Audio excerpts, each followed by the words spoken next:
Hello, welcome to the Randy Steffa Show. Thank you for watching. Step number one today, thank Johnny Arkansas for being the cameraman. Yep. Hi, everybody. And step number two, what am I going to do?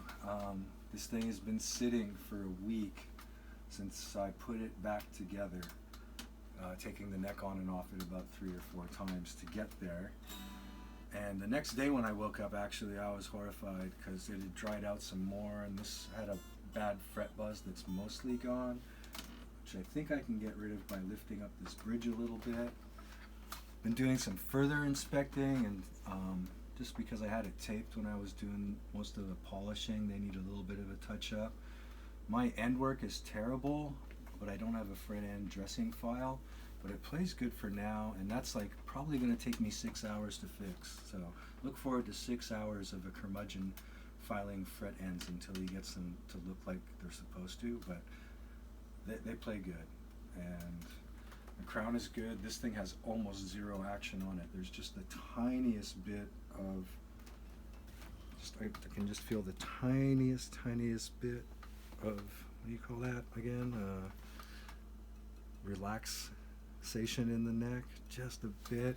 It's lightning fast. It's the fretless wonder right now. Okay, I guess pretty wrong on the intonation. It's all intonated flat. And I also have to tighten up this input jack, which I've noticed is a little bit loose. Do we have a special wrench for that? Oh, I don't think so. I think it can be a pain, but I'm not going to worry about that right now. What I am going to do right now is kind of get it set up a little better. So this is going to be setting up. And that involves a lot of tuning with my favorite tuner. Thanks for the new battery. And what is the brand of that once again? This is the Peterson Strobo Clip HD. Yeah. And it is the best tuner I've ever owned. And I've owned lots of tuners and other Peterson tuners, but this one rules. But anyways, I digress. Oh, what did I do with that wrench? There it is. I think this one's loose. I need to loosen them all up. I did loosen them all up. Alright. So, I'm going to tune the guitar.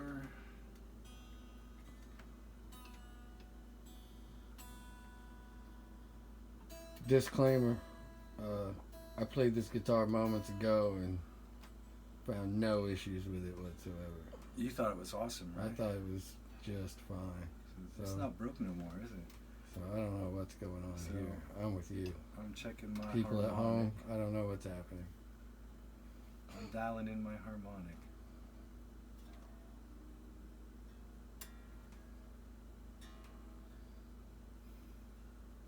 And we're going to do just 12 fret intonation. What does that mean? Explain. Right now, if I hit the harmonic, it's in tune. Or if I hit the string open, it's in tune. But if I fret the note, it's flat. The string is too long, so I have to shorten the string length. And to do that on a Floyd, you kind of have to play guessing games.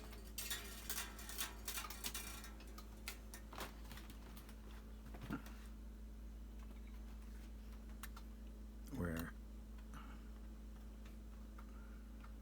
gonna loosen you up. Ooh, that's on there pretty tight. Wasn't kidding when I put that down.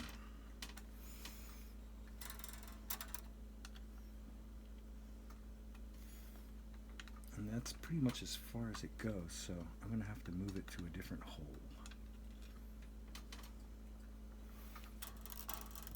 Just loosening up the string to give myself a little working room.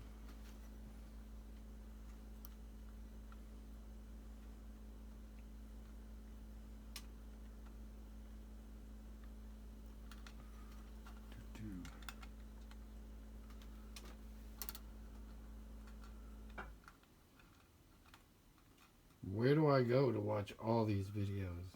You go to my You YouTube never- channel. Yeah, but what is it? Randy Steffes Guitar at YouTube? What, I don't think know. it just says Randy Steffes on YouTube. You just look up Randy Steffes. Just look up Randy Steffes.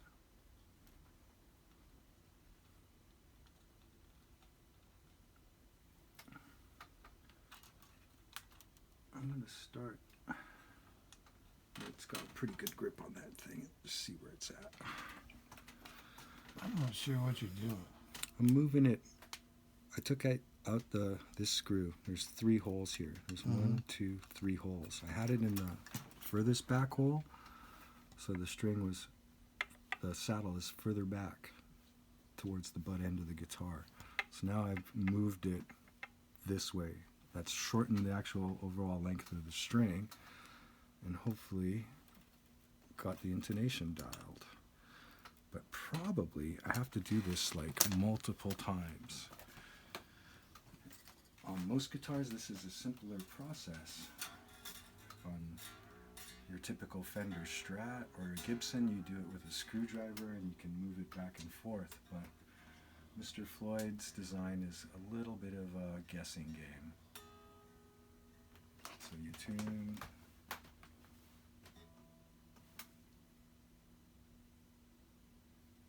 And you fret. It's still a bit flat. And I have to go through all of these and do that. I'm going to make a video about that. It's going to be one of my curmudgeon overhead videos. But I also think I'm going to shorten up this length a little bit by backing on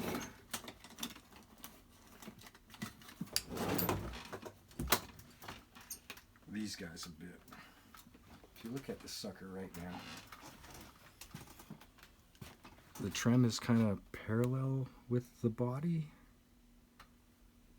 So like the bottom plate of this trim is pretty parallel to the body, and if anything, it's kind of angled in as if you're pulling back on the trim. And it's already hitting the block, so it won't pull up much. And I don't want it to pull up much. I do want it to kind of wiggle just a tiny bit. And when Mr. Floyd designed this, he didn't imagine that people would have this all dug out and they would be doing crazy up bends. He imagined it would be more like a Fender trim, and it would kind of sit up at an angle like that a little bit. So when I loosen up these springs a little bit, and I have to retune the guitar, but I'm aiming to try and get it just to sit up a little bit more. That's going to lift up the action a little bit and give me more trim to the trim arm, so it'll be kind of like a Fender trim. So this is also a bit of a guessing game I'm doing right now. I'm just going to loosen them up a little bit. Everything will go flat on the guitar and I'll have to completely retune it now.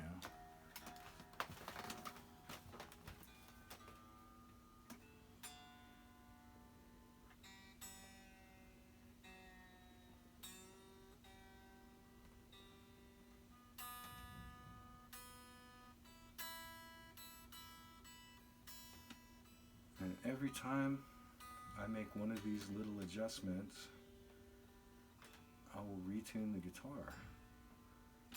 Every time I adjust one of those little saddles, I will retune the guitar. That's kind of what takes so long about setting up any guitar, is adjust, retune, adjust, retune, adjust, retune. I bet you get good at tuning. You get faster at it. Definitely. Well, let's check it. Where are we at now? You know, I think I want it maybe a little bit more up than that. Hold it flat so we can get a look. It didn't. It's up a little now, but it's still pretty parallel. I'm just gonna. You want it to be at a little bit of an angle. Just want a little tiny bit more of an angle on it.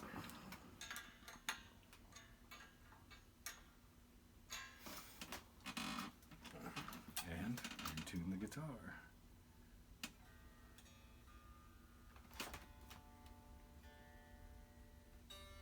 And when you loosen that, it makes it flat, right? Is that what you said? Well, when I let the bridge move, I'm again changing this string length. So everything that's intonating flat right now, that might get a little better because the strings are actually going to get a little closer. The strings are going to get a little shorter from the trem moving.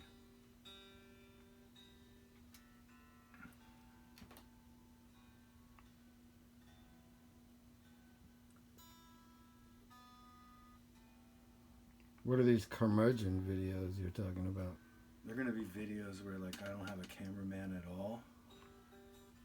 I haven't posted any yet, but I got a couple made, and it's just like me silently filing fret ends for like 45 minutes. Or me mumbling to myself and polishing for an hour and a half. And I'm going to post those. Fascinating. I'm going to post those just to make a point of like how long these things take to do. Alright.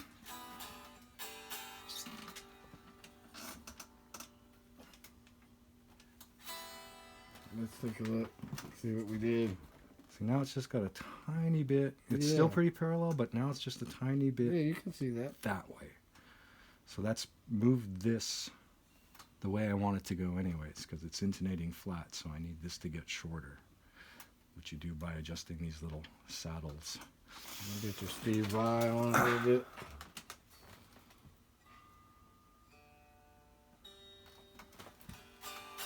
I'm going to check that intonation again on that one string I just did, and I bet it's better.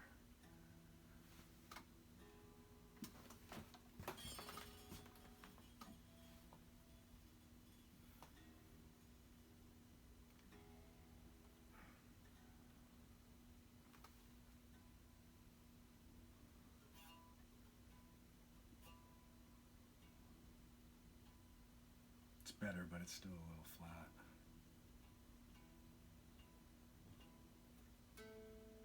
Flat, flat,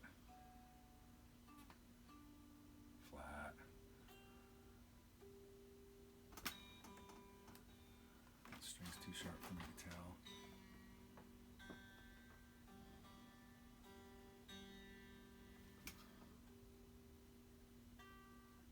Flat as a pancake. I think that one might even be high. No, flat. That one is probably the best of the bunch.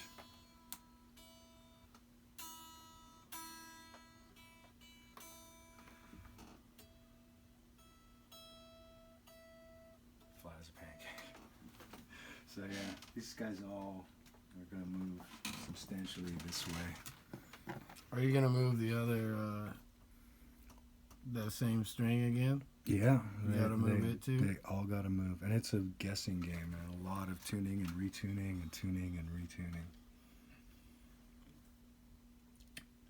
And part of the thing is like you can, on some designs, you know, you can kind of let the string go longer under string tension because you're releasing it or that. But on this, because of how this saddle's clamped in there, you know, you got to loosen the string quite a bit every time. You got to actually loosen the string quite a bit just to get the wrench to go dead center of the hole.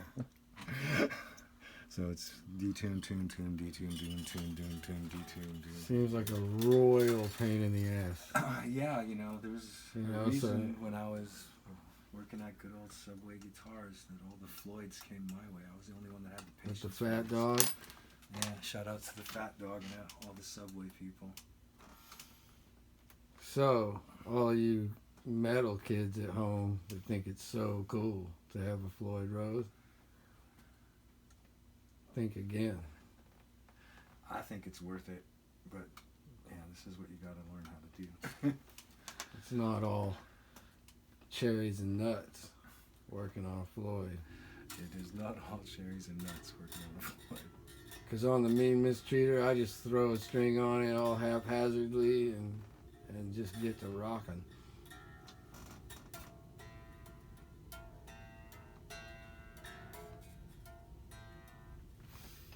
What's this string doing? So make sure, if you have a Floyd Rose, you don't have a gig for in 2 weeks. Once it's dialed, it's pretty awesome Does it stay for a long time? Unless you decide to change string gauges or brand of strings. All right, then is that what's going on here? Well, you messed with the whole thing, so See, yeah. I'm a lot closer now on this E string.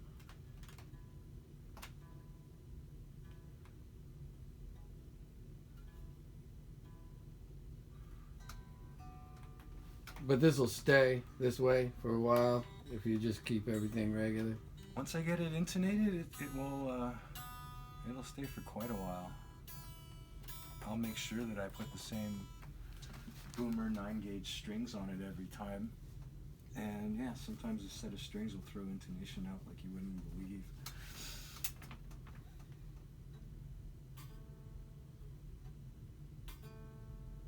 Yeah, flat, flat, flat.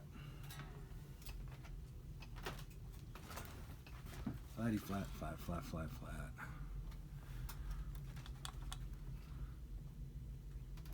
Do, do, do, do. Even the E string that I just finished with, that's just kind of ballparked.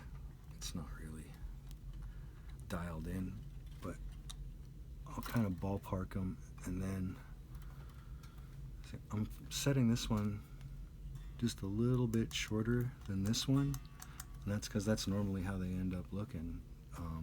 You get this angle and then another angle like that. It's unlikely that this string will intonate further back than this one. Possible, but unlikely.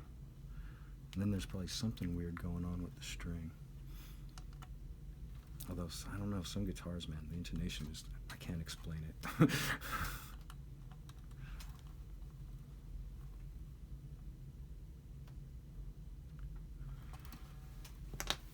So let's see how this guy is doing. So treat your guitar guy right. This is a lot of work.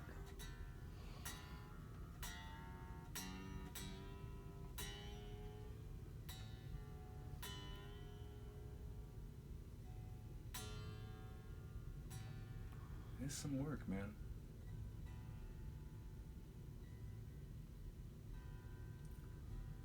It takes time. You get faster when you work on this all day long, but it's not every guitar player. I think it's pretty good, actually.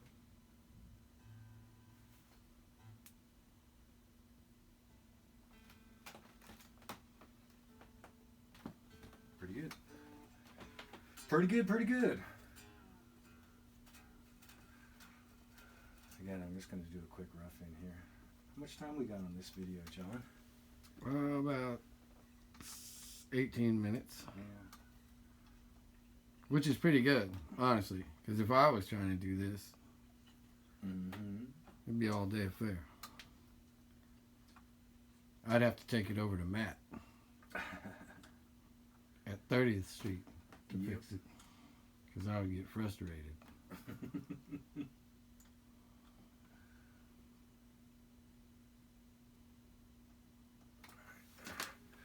But yeah, you're clipping along pretty good. They're just so far out, I gotta get them in a ballpark just so I'm confident with the setup before I go on and finish cleaning up the little bit of gruel I think I've left behind on these frets from polishing compounds or what other stuff I've been playing with on it. And there's just a little bit of grit there to clean up. And we're gonna deal with the electrical issue. And then we should be ready to plug this thing into the Splon. Hell yeah.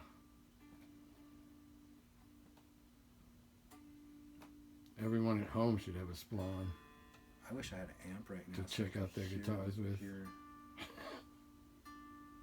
that's still a little flat ski.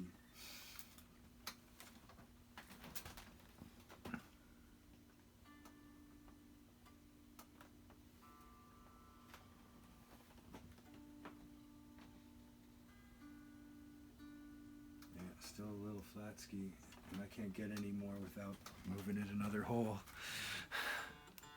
Well, we gotta move it then. You gotta move it, you gotta move it. Ain't much choice about it.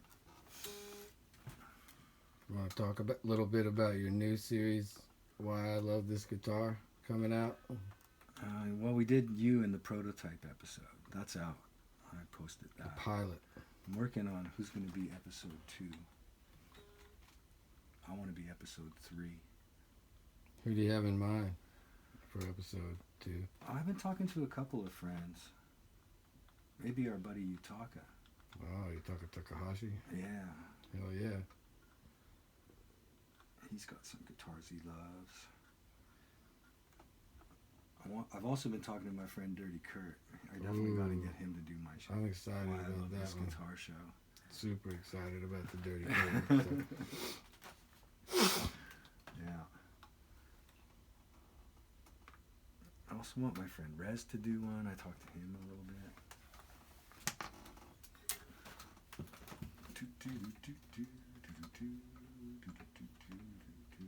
Yeah, I could have a peg winder. I don't like peg winders. I would rather take my time. About what year is this old Pacer? I think it's 84. The vintage Kramer people can call me wrong, but I think 84 is when this happened. You didn't buy it new, right? Where'd you get it? I You got remember? it from I got it from this guy that had a Kramer website. Even before there was a vintage Kramer website. It was like Kramer Maniac or something. It's one of the earliest guys I know online talking about vintage Kramers. That's pretty good.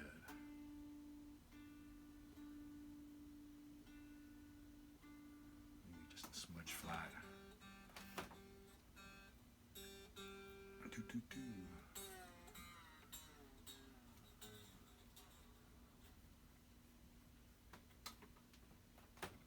Man, we're moving right along here.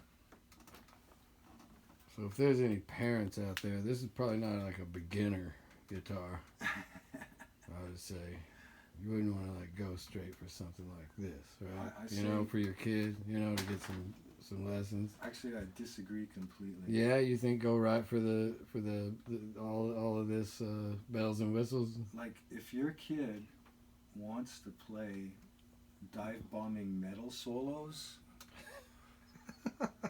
then he needs this. Don't you think your kid should like prove that though first You before might you wanna- go out and you know I maybe don't like think so.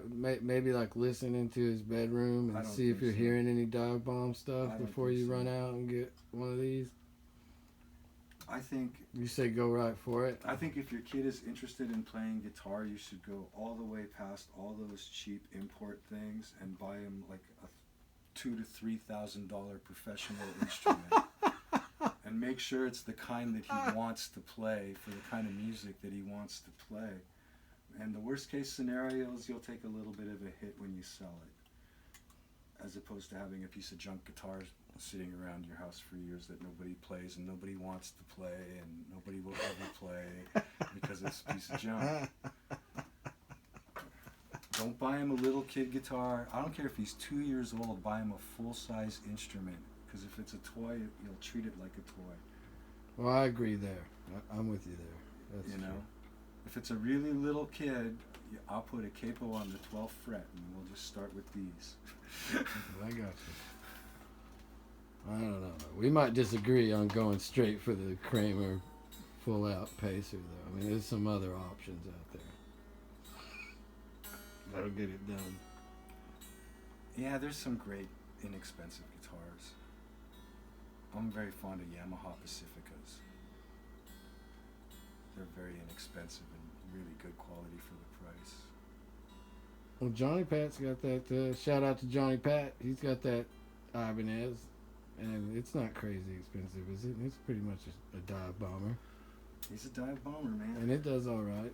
That guitar does all right for dive bombing. It's still really flat.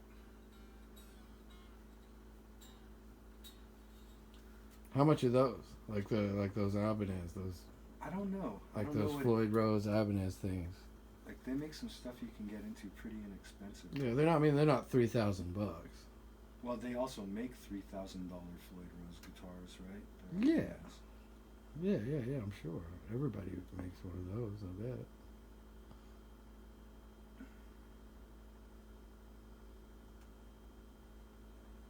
They make as far as inexpensive guitars that I think are good, man, and are not priced where you're pretty much just buying a sticker on a headstock. Although that's important to some kids, that sticker says what it's supposed to say. That's true. That's true. Because they'll reject that thing. You buy them a black guitar and they want a fucking red one. They will not play it. I got little kids in the store when I worked at a guitar center for a year.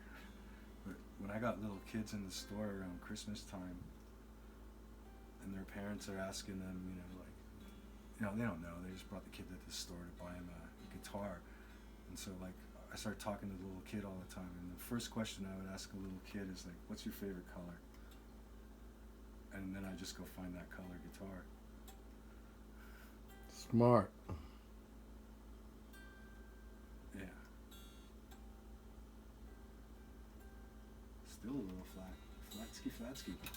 Gotta move it. Gotta move it. We've come this far. We're not turning back now. I think I might be moving this screw a second time at this point.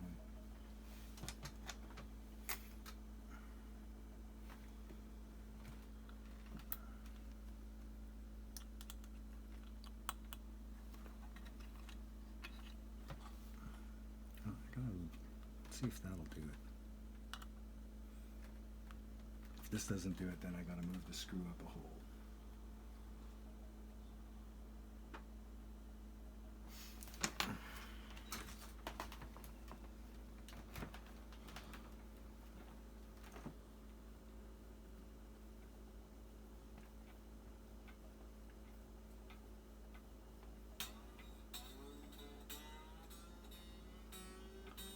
Floyd Rose, it's a commitment.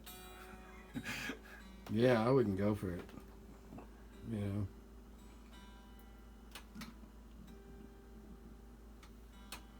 But it's a thing. You love it. I love it. What does Yutaka have on his? I don't think he's got a Floyd. Well, he's playing that Japanese Yeah, guitar. that other weird guitar. Yeah. I'm not even sure what that is. Right on. I think that did the job. Does it have a floating tremolo on it though? What's that? Does it have what kind of tremolo is on it? Or bridge? On the one Yutaka's playing Yeah, now? yeah. I didn't even know. That weird Japanese. I think it's a Japanese-made guitar. I'm not even sure. I believe there's no trem on that guitar. It's kind of Les Paul Reed Smith looking. Hardtail. Hardtail. That's a hardtail. Now I know I gotta move both of these to the last hole because they are definitely gonna intonate shorter than the G string I already moved.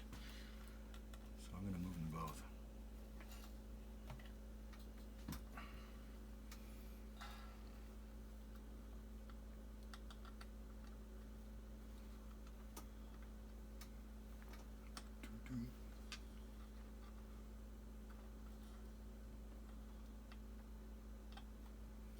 Sometimes you guess right, sometimes you guess wrong.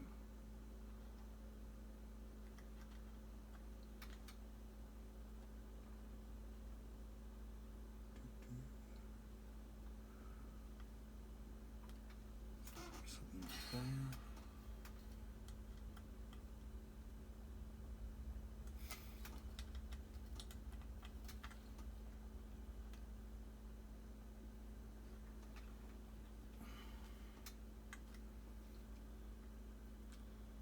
These are really easy to strip out, over tighten. Another fun part of the Floyd Rose design. So be very careful. Take your time. This one's in really good shape for how old it is. This is original to the guitar? I'm sure it is. I think the shims in the neck are original to the guitar.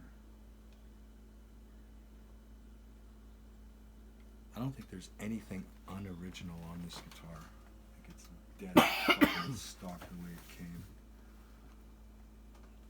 Every screw. It's going to be unoriginal when I'm finished with it. Because, oh yeah, the other thing I got to do is make a new, or acquire a new, these plastic bushings are broken.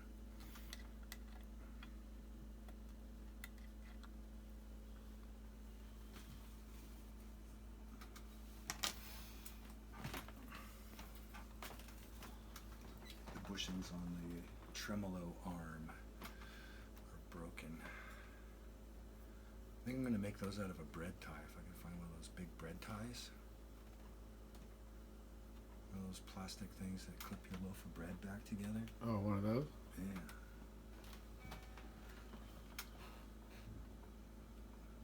I'm all for found parts.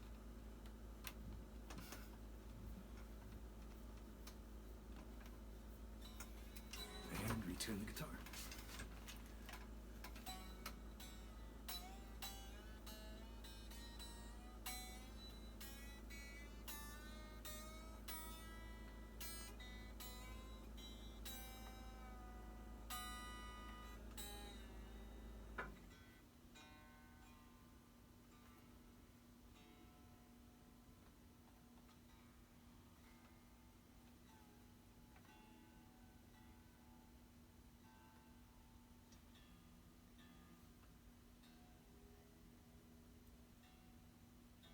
Here's a little Floyd Rose tuning advice.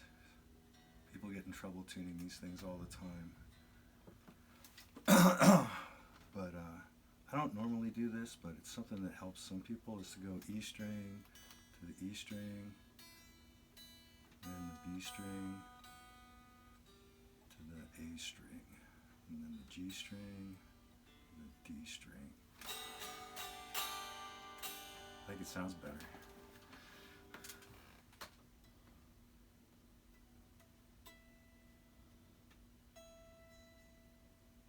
Yeah. Better?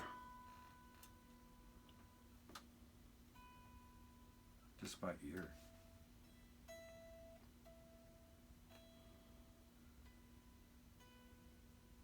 Maybe those are a little bit sharp.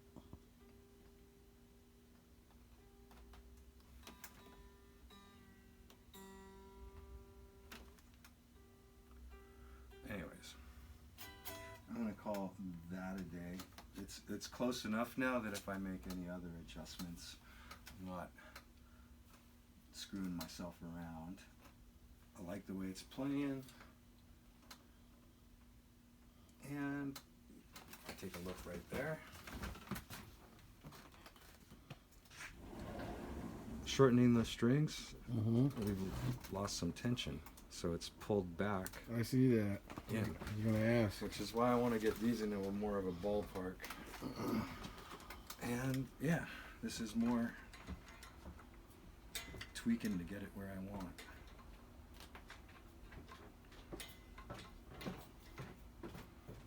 I would still only say this is roughed in. You know, I'll have to come back and I will come back and really dial the intonation on this thing, because I want to play jazz chords. Ooh. On this.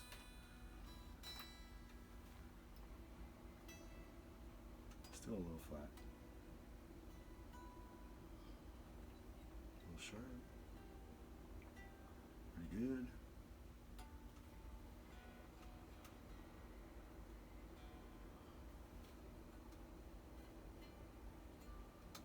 Pretty good. Flat.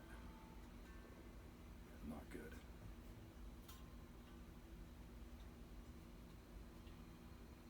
Pretty good.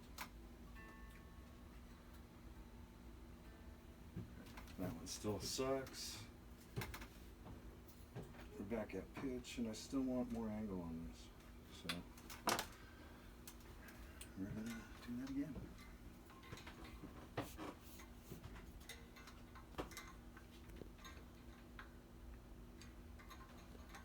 Intonation for the nation. Shout out to Dave's World of Wonderful Stuff, which is a YouTube channel I love.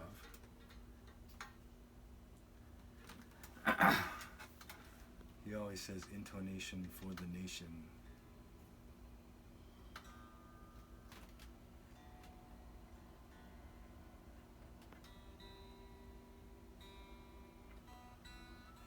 Everything is a balancing act with the Floyd. And everything you change changes that balance. So sometimes you literally like tune a little sharp so it's a little, so it's in the right place when you come back to it.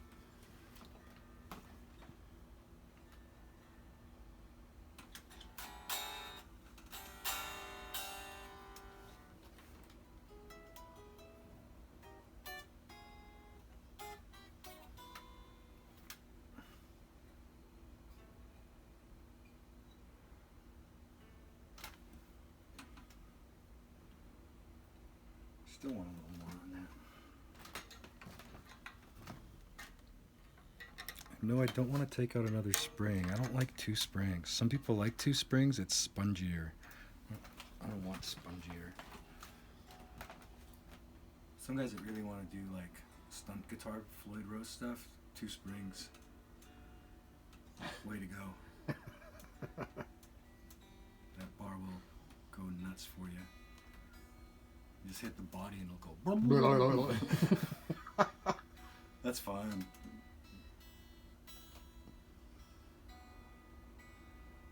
Sometimes Strats do that too.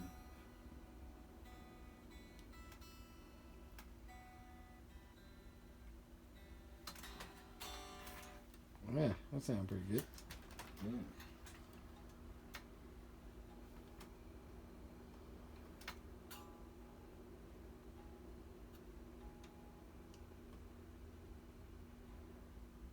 And so even a little still flat, but I'm going to leave that E string a little flat so I can do that better. This one's pretty on the money.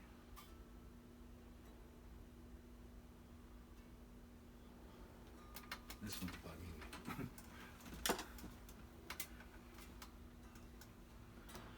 It's the worst. I actually like to definitely normally intonate to the flat side.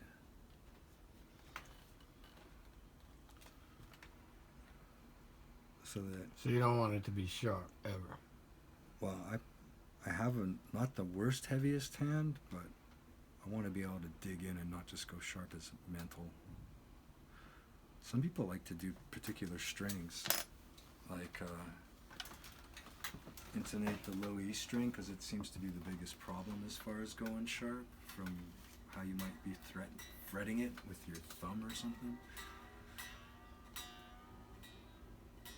I was watching somebody else talk about he likes to intonate the low E string a little flat, but also the D string a little flat because he's playing jazz chords where thirds are landing on this D string a lot. And thirds and fifths.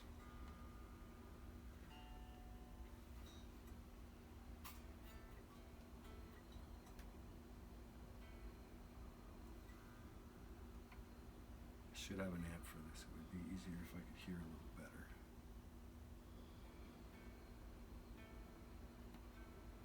But still a little flat, so I'm gonna have to move it too. Gotta move it. Gotta move it. Gotta move it.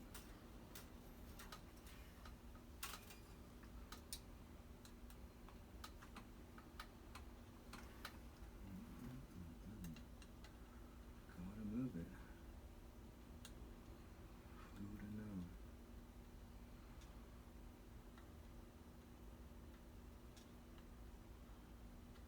I don't think I ever even really checked the intonation on this guitar before. I think I just liked playing it. It's lightning fast.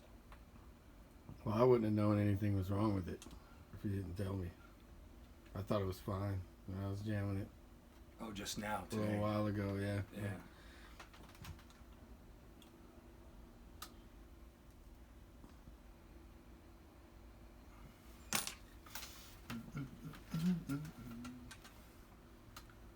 You could have snuck that past me at the shop. I would have known. I had no idea.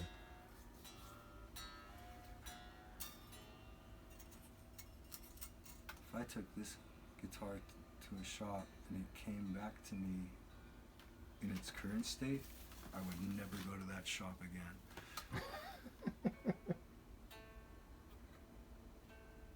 Still wants to be a little bit. No.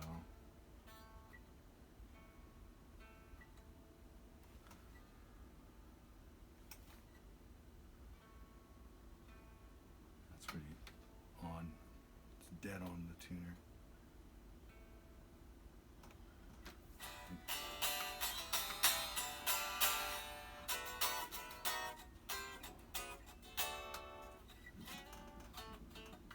It's a loud guitar.